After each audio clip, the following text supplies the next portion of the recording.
For those of you who are here for the goodies, and that is it, this vault on the left here is the result of 100 desert loot crates. As you can see, it's trash. This is the same loot table as the island deep sea loot crates, which are heavily nerfed in ARK Survival Ascended. These can be useful if you get them early on, but for the most part, I wouldn't even waste your time looking for them on ARK Ascended. Only get them if you just happen to be in the area. This vault in the middle is the result of 100 treasure maps. It's an assortment of quality, around 16 of them were Ascended and the rest were Mastercraft or lower. Your best bet for farming these is to just run the caves over and over because higher level creatures drop higher quality maps, and the caves can have creatures that are over level 150. The loot is outrageous, however it's a very wide pool and there's no Scorched Earth specific items like thorny dragon saddles, whips, or desert cloth that drop in the treasure chests. This one on the right here is the result of 100 red cave crates, and it's honestly not bad. They include Scorched Earth specific items as well. The big negative for these is they're hard to find. I seldomly found a red crate when I would run a cave, and I had 100 treasure maps before I even had 10 red loot crates. Definitely grab them when you're in the caves trying to get treasure maps. It's 100% worth it to supplement your loot. For the treasure maps, here's the breakdown of what I acquired. The type of creature doesn't matter. If it drops a bag, it drops a map. And the higher the level of the creature, the higher chance you have of getting an Ascended map. You don't necessarily need to get an Ascended map in order to get an official cap item either, so keep every map you get. That's the basic breakdown. Feel free to stick around and watch this sweet montage of what I've been up to this past week, since this is actually an episode in my Hardcore No Flyer series.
Welcome back for those of you who decided to not just hit it and quit it.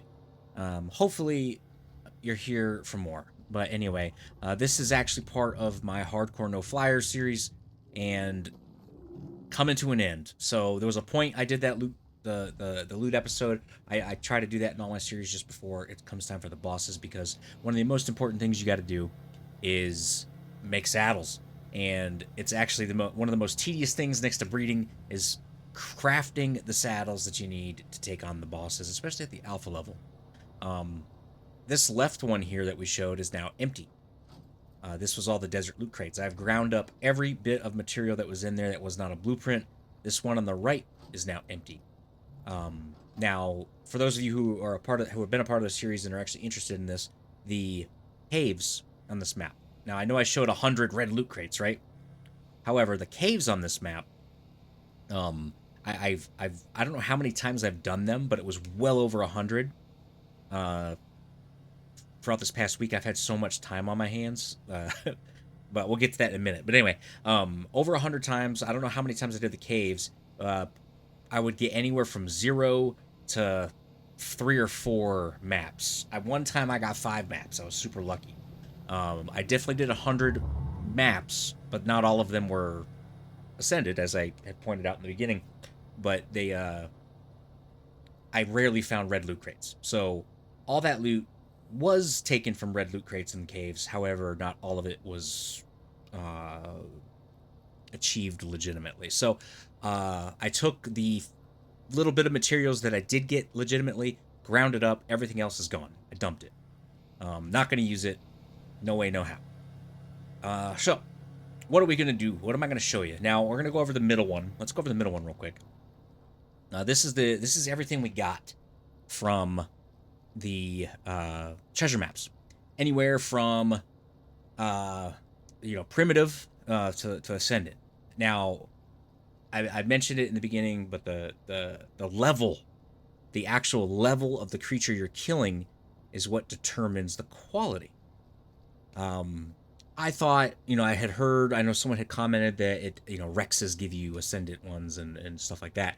But no, that's not the case. Every carnivore that drops a bag has an opportunity to drop a map. So anything that drops a bag has an opportunity to drop a map. That the chance of it becoming a higher quality depends on the level of the creature. Now, I didn't go crazy into it and figure out the minimum level to get ascendant and anything like that. But I will say that the best way to do it, and I'm just recapping. I haven't at this point I haven't even done the video. Like, I haven't made the video. I'm just recording this last part. So I don't really know what I've said already, because that's going to be happening here in a couple hours after I'm done with this one. But the what was I saying? The level of the creature. Yeah, the level of the creature determines the quality. So the best way to get the maps are to do the caves, because you have creatures that spawn in those caves that are well over level 50 sometimes. So the higher the level, the higher chance you have of getting an ascendant map. Now, with that being said, you can also get max, let's go back in here, max cap items, the 124 saddles, 298% weapons. You can get all that from maps that aren't ascended. So, yeah. Treasure maps are overpowered. The loot table, however, is odd. Very strange. Rani Ognatha, this seems... I don't think there's a single... So if you go here, there is nothing on here that is Scorched Earth specific. Scorched Earth specific. So this loot table is more like an island, I would guess island loot table. But there's no Scorched Earth specific creature items that drop in here, and there's not even desert cloth. So treasure maps don't have any Scorched Earth specific crap inside of them, from what I could tell, unless I am so unlucky that I didn't get a single one. There's scuba, obviously. So anyway, I'm not quite sure what the full loot table is. This is just based off 100 total maps. Now, a lot of these maps, I don't know if the qualities determine if it's items or not, but sometimes you would get building materials. Sometimes you would get rhino horns. There's a lot of consumables that are missing from here as well. Food, all the different soups and whatnot. Tons of organic polymer. I got a chem bench, which is freaking awesome. Like, that would have been phenomenal to get about 2 weeks ago out of one of those treasure maps. A rocket turret, I'm never going to use that, but it's pretty cool, right? I'm not sure if you can get regular turrets or heavy turrets, but maybe. Yeah, I mean, there's such a huge variety of stuff that comes out of those, the treasure chests, that, yeah, it's worth it, obviously, because you're getting like, I can't wait to grind all this shit up. Like, I'm telling you, you get Rex saddles. So you can get Rex saddles. Out of the 100, I only got one. Oh, here's the interesting thing. I almost gave up on this. So as you guys, if you've been a part of the series, if you're new, welcome. Hey, what's up? I'm doing Thylacolios for the boss fight for the Manicore. I've been breeding them, and we're almost there. We actually might be there. We're gonna check that out in a minute. As far as the stats I'm looking for, oops. So I got this 124 Ceratosaurus Settle blueprint. Early on. Like, I got it, like, maybe, I don't know, like my 6th treasure map or something. And then I got a Ceratosaurus saddle. No Thylacoleo saddles, right? And then, once we got towards the end, I got one Thylacoleo saddle, a 124 Mastercraft. So I was actually about to stop. I was literally going to stop and say, shit, we're done. I don't know where the Thylacoleo... they don't drop on the map. They don't, like, if the treasure chests are not, if you don't have treasure chests, or the what is it, the Bob's loot thing, if you don't have that, and you're only playing on Scorched Earth, you're not going to get a Thylacoleo saddle blueprint, because you can't get them from the orbital drops, which I didn't do, by the way, because that was just taking too damn long to find red ones. But if you can go and look at the loot tables online for those, because it's the same as it was in ASC. But there's no Thylacoleo saddles in there. And the caves, you can also look at those loot tables. There's no and we looked. That was in here. There's no Thylacoleo saddles. So, and obviously the ocean loot crates are nerfed to shit, and you don't get anything from those. So the only way to get a Thylacoleo saddle blueprint on Scorched Earth is to use the treasure maps, which is absolute bullshit if you ask me. But I was starting to get worried. I know I got one in the series early on, like a journeyman one, and it was not great, but I knew that they dropped. I just didn't know where I got it from. I couldn't remember. Apparently I got it from a treasure chest. So this dropped and it gave me hope. And then, oh, hold on. Let's before. Look at, I mean, like, look at the 298% shotgun, long necks. Like, treasure chests are phenomenal. I would say it's not good for targeting the loot you want. I got a 124 Uranus saddle. It's amazing. Yeah, so it's not great for targeting the saddles that you want, like you would do on the island. Like you go to the swamp cave for this one, you go to the ice cave for this one.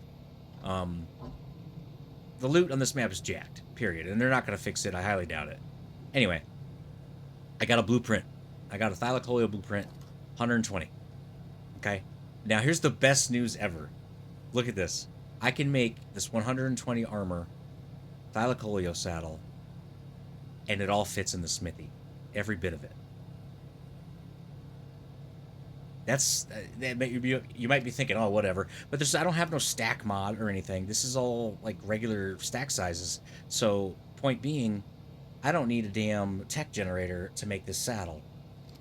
Now I don't have the time throughout the week to this week to actually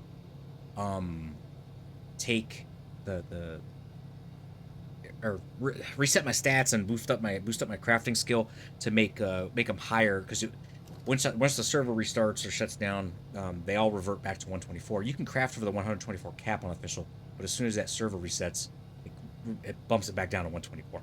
So I don't have the time to sit there and have like 3 vaults full of gear or of material, or 4, 5, 6 vaults, however many I'm going to need to store all the materials for these, to craft them all just before boss fight, so that they're all over 124 armor. So I'm just going to craft them at 120. But just the fact that I could just craft it in the smithy is phenomenal. Now, I have already obviously done some work, and I do have some. I don't have all of them. We're almost there. I will get that done this week, though, before the next episode, and we'll have all of our saddles for our Thylas. That's, to me, anyway, that's freaking awesome news. I'm pumped about it. You should be pumped about it. But sadly, it does mean there's only one episode left, because the next episode, I'm taking on the Manicore, and we're doing it. Let me double check in here to make sure I'm not missing anything.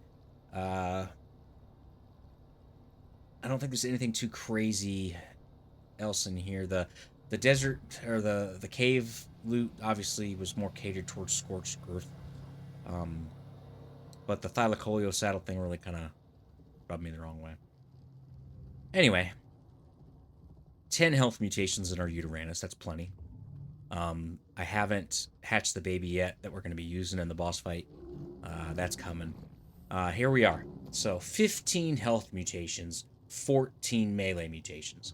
And I don't know if I already said it, but anyway, the whole routine was go up, do the North Cave, do the Old Ruins Cave, do the Ruins of Nosti, come back, do some breeding, and occasionally, if I would go do a cave, and like if I go to, I would go the other way, like Ruins of Nosti, then old tunnels or whatever, and then the North Cave, and then if there was no like loot drops, or if whatever, not a lot of creatures were, I did it too quick, whatever reason, I would run back and kill things on the way back.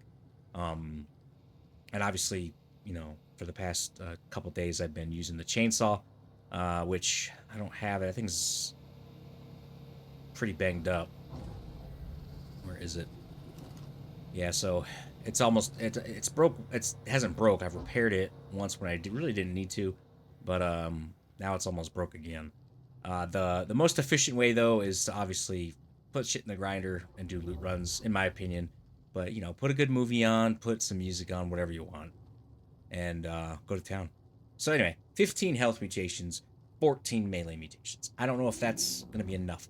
Now, if you saw my Thylacoleo video for the underdog boss battles, I stated, I want to say around 28 mutations and 60 levels, if I remember correctly. This is obviously 29 mutations. However, underdog boss battles, if you recall in the intro, everything starts with 50 health and 50 melee and 40 stats and everything else. These guys didn't start with that, so I needed more mutations. But I think we're going to be good. And we're going to go over that. I'm going to show you guys something. A little something. This one on the right here is imprinted. So we have 100% imprint on this guy. And he's got the exact same stats as the dad up there. So 15 health mutations, 14 melee mutations. And he's imprinted. That imprint gives him 13,272 health and 588% melee. If they're not imprinted, 11,000 health, 491% melee damage. So we're going to pump some levels into these, and I'm going to show you the difference in the two. And why you should always imprint your boss battles, your boss dinos, even if you're not riding them. Alright, so first we're going to go ahead and do the one on the left. Now, if you recall, some of the ones that I've been messing with in the past, in a few episodes where I would just kind of level them up just to kind of see what their stats are going to be. Rookie mistake, I wasn't really thinking about the whole imprint thing. So anyway, let's do it. Health. So 1, 2, 3, 4, 5, 6, 7, 8, 9, 10, 11, 12, 13, 14, 15, 16, 17, 18, 19, 20, 21, 22, 23, 24, 25, 26, 27, 28, 29 levels to get to 23,000. And then I'm just going to go ahead and pump the rest into melee. 41 levels. And we're at 841%. Okay. Now, this one only has 70. But we're going to see how many this one takes. 1, 2, 3, 4, 5, 6, 7, 8, 9, 10, 11, 12, 13, 14, 15, 16, 17, 18, 19, 20. So was that 9 less? And then, what did I do? 41 levels in the melee? So let's do 41. What's that going to put me at? 9 left. So we'll have 9 remaining levels. And we're at 998%. Now, I think they started at one of them... Anyway, the stats, it was 10 off. I looked at it earlier. So I would technically need another 9 mutations. That would probably do health or melee. It doesn't really matter. I think I would just do health. 9 more mutations in health before I would get to the ability to level these up on the equivalent of what I do in the Underdog Boss Battle series. However, I think 1,000 health is going to be good. And we're going to go ahead and test that out right now. I just want to see how hard they hit. The Mana Core isn't the Broodmother. The Mana Core isn't the Dragon. I think the biggest problem, it's been a while, mind you. I think the biggest thing when it comes to the Mana Core is killing them before you pass out. At least your creatures, because the one you're riding can get knocked out, fall asleep. So you need to bring a lot of stimulant, which, speaking of, I got to craft a lot of stimulant. So we're going to go ahead and do a Courage Roar. 862. I'm happy with that, y'all. I'm going to do a few more mutations just to be on the safe side, because I'm only get one shot at this because I am moving in a week and a half, and I'm going to be offline for a little bit. So I only get one shot at this. If I lose against the Alpha Mana Core, that's it. That's a wrap. This is a hardcore server, so... Yeah. Yeah, I'm going to do some more mutations. I just want to be safe. I'd like more health, if I'm being honest. One more episode to go. It's going to happen at the end of the week. I'll deal with these guys here in a little bit. So I'll hopefully have that out by Friday. I would like to get maybe anywhere from 5 to 10 mutations into these guys. And we'll get the Uranus ready. We'll get all of our saddles crafted. Yeah, I'm not working right now. The retirement's coming up, so I have tons of free time. The kids are in school. It's great. I love it. I'm having a blast, man. I've a ton of time to play this. I want to wrap this one up. I actually have plans for the next series, and I'm gonna post a poll, um, for my patrons and my members, to decide on what the next step is, and for everyone, just so you're aware, I kind of want to relook how I'm doing. Actually, while I wait, I might as well just go ahead and grab my chainsaw and some gas and run around and kill some stuff while I talk. I have received. I already had gas. I have received a lot of comments, relatively to me, a lot. You know, enough to fit in a couple hands. You know, more than 5 comments over the past. I don't know, year, we'll say, in relation specifically to my series, like this and the Island series that I did, and they don't get a lot of views. They don't, but there are people that actually enjoy them. So I don't want to stop doing them. People recommended that I stop, and I shouldn't do them because the low amount of views and whatnot, the attention that these get, the Let's Play style series, kind of drags down the potential for the underdog boss battles because it's not being offered to people to view as much. I say bullshit. I don't think that's how that works. I've studied a little bit about the whole algorithm and whatnot, and I'm making gaming videos of the same game. The content of that, sure, the Let's Play ones are little, but I get a really high click-through rate on the underdog boss battles, for at least the first couple days before it drops down to the 5% or less, like normal. Anyway, point being, I kind of want to change it, but I don't want to piss anyone off. That's especially for those of you who have been here a while. Once I get to the new location, I get set up, I'm going to continue the underdog boss battle stuff, and that's going to keep going. I got the mana core stuff to do, so there's you know, the next video I make is actually going to be video number 50 in the underdog boss battle series, and that's going to be the Thorny Dragon.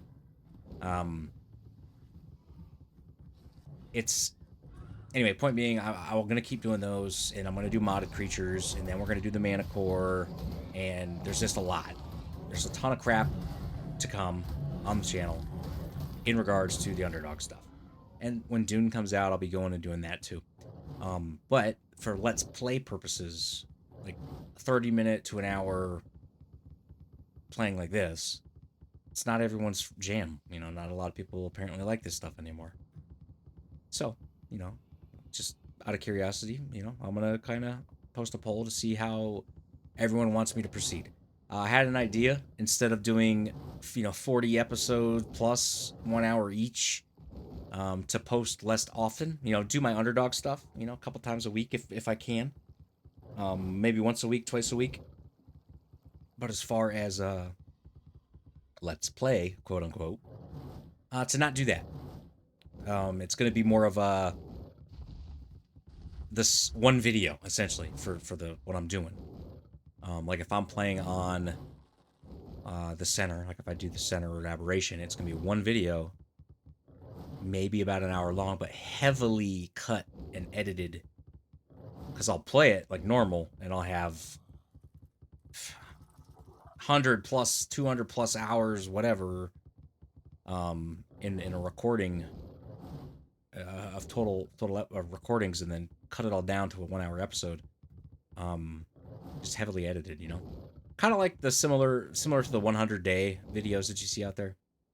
And it's just one thing, and there's no episodes. It's just bam, I did this, and show you only the good stuff. A lot of compilation, a lot of montage stuff going on. But that's my idea. I would like to give it a shot if people are interested in that. Anything that brings more attention to the channel. I don't think the Let's Play stuff is that. It's obviously not as popular. I get thousands of views on the underdog stuff, but I only get maybe 100 to anywhere from 100 to 500 within a week. 500 is being generous. So 100 to 200 in a week on the series. Anyway, I would like to discuss that with y'all. I would like to hear your opinions. I would like to hear your thoughts. It's not everyone's cup of tea, but a lot of y'all enjoy it, and I don't want to change it if it's something that people want to keep seeing. Anywho, enough rambling. One last thing I need from y'all.